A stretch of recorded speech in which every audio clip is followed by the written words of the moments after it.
40 పైసలు తగ్గింది. మీ హోటల్లో టిఫిన్లు అన్ని బ్రహ్మాండంగా ఉన్నాయండి. గుడ్. చాలా థ్యాంక్స్ అండి. అంతా మీలా అంటాడు అయ్యా. ఎరా సుబ్బారావు, ఎలా ఉన్నారా? బాగున్నావా? అలాగే మిగతా చిల్లర ఉన్నా. మిగతా చిల్లరేంది?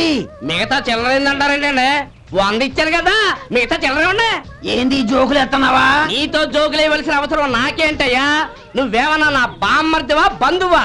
మర్యాదగా నేను ఇచ్చిన 100లో నీ 32.5 తీసుకుని మిగతా చిల్లరి. అరే అసలు 100 రూపాయలు కూడా చిల్లర పడ్డావేంటి? నీకు ఏమన్నా మతిపోయిందా? మతిపోయింది నాకు కాదు, నీకు.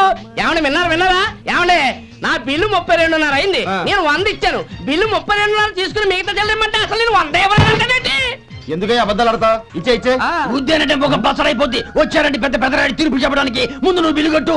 నేను బిల్లు కట్టడం ఏంటయ్యా బాబు? ఇప్పుడే టిఫిన్ చేయడానికి వస్తుంటే. మరి ఇంకే 9 హోల్స్ మూసుకొని లోపలికి తోపి తిను. ఎల్లు. ఏంటి మావా గొడవ? చూడరా మధు, డబ్బులు ఇవ్వకుండా 100 రూపాయలు ఇచ్చి అబద్ధం ఆడుతున్నాడు. ఇవ్వలేదంటావేంటయ్యా? కావాలంటే గల్లా పెట్టి తీసి చూడు, 100 నోటు కనపడతాయి. చాలే ఊరుకోవయ్యా. ఎర్ర చీర కట్టుకుందా నా పిల్లమే అన్నట్టు గల్లా పెట్టులో ఉన్న ప్రతి 100 రూపాయలు నీది అయిపోతాయింది. ఇంతకీ ఏం సార్ మీరు అనేది? అన్నానికి ఏముందండి, నా బిల్లు పోని మిగతా చిల్లర ఇస్తే నేను వెళ్ళిపోతాను. మీరు ఆల్రెడీ 100 ఇచ్చారు కదా. అవును. అదేంటి? ఇంకో 32.5 ఇస్తే సరిపోతుంది. ఇదేంటయ్యో తిరగాసుగా మాట్లాడుతున్నావు? నా బిల్లు 32.5 కదా. మీ బిల్ ఏది? ఇదిగో. అయ్య బాబాయ్, తెగ మాత్రం 32.5 నోటు 32.5 ఎలాగైందయ్యా? మీరు 100 ఇవ్వకుండానే ఇచ్చినట్టు. This is cheating. అయినా నేనంత తిన్నానన్నానికి సాక్ష్యం ఏంటి? మీరు 100 ఇచ్చారనడానికి సాక్ష్యం ఏంటి? నేనే. మీరు తిన్నారనడానికి సాక్షి నేనే. ఏయ్, నీలాంటి వాళ్ళని నా సర్వీస్ లో ఇంతమందిని చూశాను. అనవసరంగా గొడవ ఎందుకు కానీ మర్యాదగా కట్టేసి వెళ్ళు. తప్పదా? తప్పదు. ఇవ్వకపోతే మెడ తిప్పేస్తాను. సార్ నా దగ్గర డబ్బు లేదు సార్. ముందు చెయ్యదులు. ఇది ఎంత ఉంటుంది? నాకే తెలుసు. ఇది కొట్టేసిన బాబతేనా? నాకు ఎట్టా ఉంది? బాగుంది. అయితే నువ్వు వెళ్ళు. వెళ్తానండి. ఏయ్, ఇలాంటి చౌకబారు వేషాలు ఇంకెక్కడా వైకు.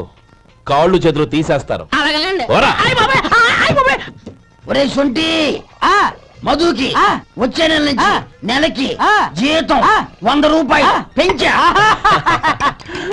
నీకు వచ్చే నెల నుంచి నెలకి జీతం 100 రూపాయలు కట్ చేసి వెళ్ళి పని చూసుకుని వెళ్ళండి. మాస్టారు మాస్టారు వస్తున్నాను ఉండవయ్యా. ఇల్లు పోస్ట్ ఆఫీసు ఒకటైపోవడంతో నా ప్రాణాలు పోతున్నాయి. ఒక టైం లేదు, పాడు లేదు.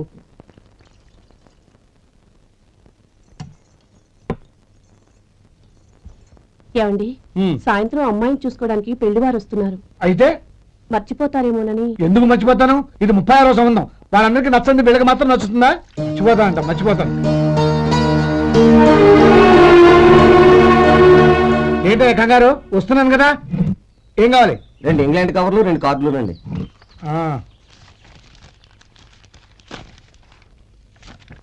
4:30 ఇవ్వు. ఇవ్వండి.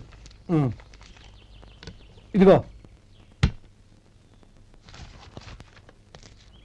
అరే గోపాలం, ఏంట్రా బయట నిలబడ్డావు? లోపల రావా? ఏం లేదురా, నువ్వేదో దుమదుమలాడుతుంటే లోపలికెందుకని బయటే నిలబడ్డాను. అవును, ఎవరి మీద కేకలేస్తున్నావు? ఇంకెవరి మీద? నా పీకి గుదిబండ్లా తయారైందిగా నా కూతురు, దాని మీద. ఇప్పటి వరకు దాదాపు 40 సంవత్సరాలు చూశాను రా. వచ్చిన ప్రతి వాళ్ళు ముందు లడ్డూలు తిని బాగుందంటారు, తర్వాత పకోడి తిని బాగుందంటారు, తర్వాత పిల్లలు చూస్తారు, వెళ్ళిన తర్వాత ఉత్తరం రాస్తామంటారు. అంతే. మళ్ళీ తుపాకి దెబ్బ కూడా దొరకరు. కారణం ఏంటో చెప్పరు. అంతా నా కర్మ. ఏ జన్మలో ఏ పాపం చేశానో ఏమిటో. అసలు దీని జాతకంలోనే ఇది చెందుందిరా. ఎవరినని ఏ లాభం? ఏంట్రా మాటలు? అమ్మాయి బాధపడదు. కొత్తగా బాధపడటానికి ఏముందిరా? తిట్టి నాకు బడి దానికి అలవాటైపోయింది. నా సంగతి సరే, ఏంటి ఇలా వచ్చావు? ఉత్తరం మనీ ఆర్డరు అంతేగా? రేయ్, నేను మాట చెప్తాను, నువ్వేమనుకో కదా. భలేవాడివి, చెప్పరా. సంపాదించిందంతా తమ్ముళ్ళకే ఖర్చు పెట్టకుండా నీకంటూ కొంచెం వెనకేసుకోరా. నా గురించి నీకు తెలుసుగా. నా తమ్ముళ్ళందరినీ కష్టపడి చదివించి ప్రయోజకులు చేశాను. వాళ్ళు సంపాదించడం మొదలెట్టాక నా మొహం కూడా చుట్టం మానేశారు. ఇవాళ నా కూతుర్ని కనీసం గుమాస్తాకిచ్చి పెళ్లి చేయలేని స్థితిలో ఉన్నాను. నా పరిస్థితి నీకు రాకూడదని చెప్తున్నాను. నాకు అలాంటి పరిస్థితి రాదురా. నా తమ్ముళ్ళు రత్నాలు. Let's go.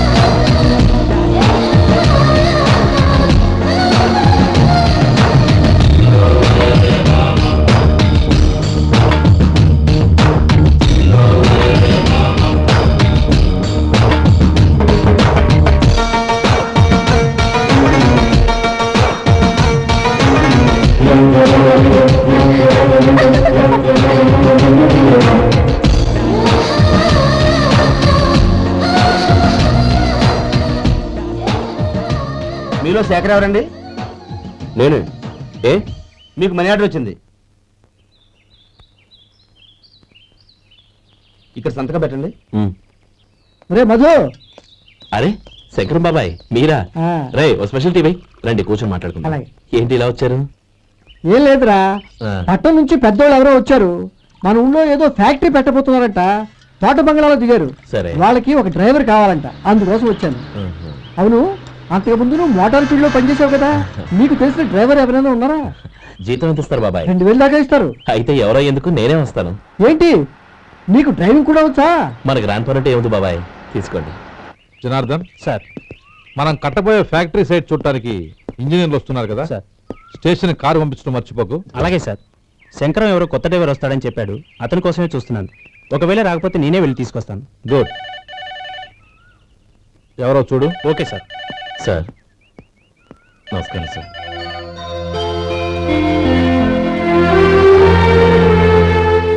నువ్వు గోపాలరావు తమ్ముడు కదూ? అవునండి. నేను ఆ రోజే మీ అన్నయ్యతో చెప్పానే, పెళ్లి విషయంలో నా నిర్ణయం మారదని. ఎందుకు వచ్చావు? నేను అందుకు రాలేదండి, మీకు డ్రైవర్ కావాలని శంకరం బాబాయ్ చెప్పారు, ఆ పని కోసం వచ్చాను. ఓ ఐ సీ. లైసెన్స్ ఉందా? ఉందండి. ఓకే, ఆ కార్ తీసుకుని స్టేషన్కి వెళ్ళు. నీ కూడా మా పిఏ వస్తాడు. అలాగే సార్. ఇంకో విషయం, నువ్వు ఎవరివి ఏమిటన్నది ఎట్టి పరిస్థితుల్లోనూ మా అమ్మాయికి తెలియకూడదు. అర్థమైందా? అలాగే సార్. వెళ్ళు.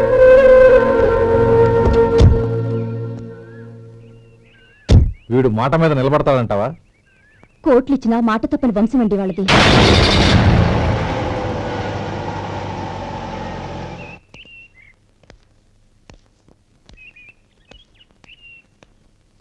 నానమ్మ బియ్యం అక్కడ లేవే, ఇక్కడ ఉన్నాయి.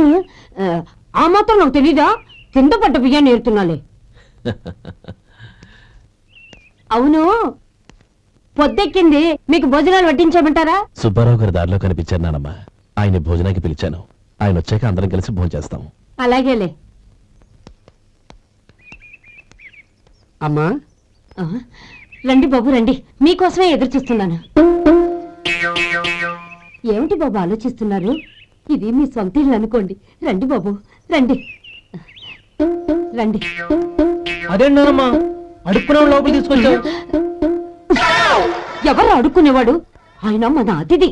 అతిథికి సేవ చేసుకోవడం ఎంతో పుణ్యం. అతిథి దేవో భవ అన్నారు, ఎప్పుడు వినలేదా? నీకు ఇష్టం లేకపోతే చెప్పు, పంపించేస్తాను. అంతేగాని అడుక్కునేవాడు బిచ్చగాడని నువ్వేమో అవమానం చేయక్కర్లేదు. మీరు రండి రండి. అమ్మా భిక్ష వేయండి అమ్మా. చే వేదవ సచ్చినాడా, అమ్మా భిక్షమయ్యని ముందే అనుంటే అసలు నేను లోపలికే తీసుకెళ్లేదని కాదు. అమ్మ అని అంతటితో కట్ చేశావు. పావతలకి మళ్ళీ చుట్టుపక్కల కనబడ్డావో కాళ్ళు చేతులు వినకొడతాను, జాగ్రత్త. రే ఎక్కడున్నావురా? ఇక్కడ ఉన్నానమ్మా. నేను బియ్యం ఎక్కడ ఆరబోసాను? ఎంత పోసారమ్మా? నన్ను అక్కడ తీసుకెళ్ళు. మరి భిక్ష పెడతారమ్మా? ముందు తీసుకెళ్ళరా చెప్తాను. రండమ్మా ఆ. రండి రండమ్మా. ఇదిగోమ్మా బియ్యం ఇక్కడే ఉన్నాయి. అబ్బో నాకు తెలుసులే. అమ్మా బిసం వేయండి అమ్మా. ఒరే ముందు నా కర్ర ఎక్కడుంది, అందుకోరా ఇలా. ఆ? ఇదిగోండమ్మా. ఏమడిగా? బిసం అమ్మా. భిక్షమా? భిక్షం కావాలండి, భిక్షం భిక్షం. పొద్దున్నే నా పరువు తీసావు కదా, పరువు తీసావు కదా. భిక్షం అంట భిక్షం. నానమ్మా. మళ్ళీ వచ్చాడు. ఇందాక అమ్మ అన్నాడు, ఇప్పుడు నాన్నమ్మ అంటున్నాడు. గుర్తుపట్టలేననుకుంటున్నాడేమో. చెప్తాను వీడి పని.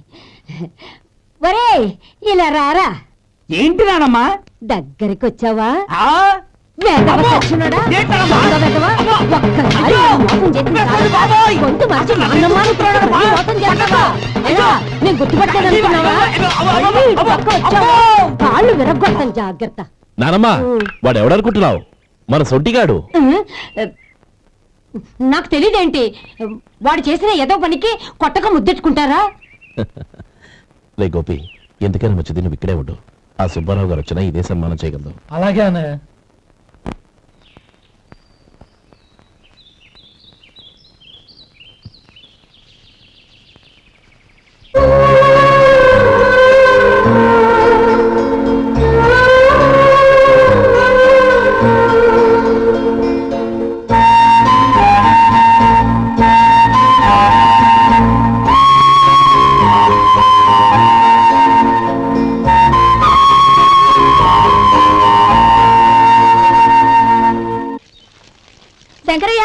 అమ్మా నాకు కాస్త తలనొప్పిగా ఉంది.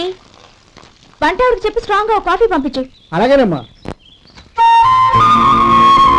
గౌరీ గౌరీ, ఈ సొంటి కాఫీ తాగు, తలనొప్పి తగ్గిపోతుంది. బాబాయ్ ఆ? కాఫీ నేను చెప్తాను, మీరు వెళ్ళి పని చూసుకోండి. అలాగే బాబు.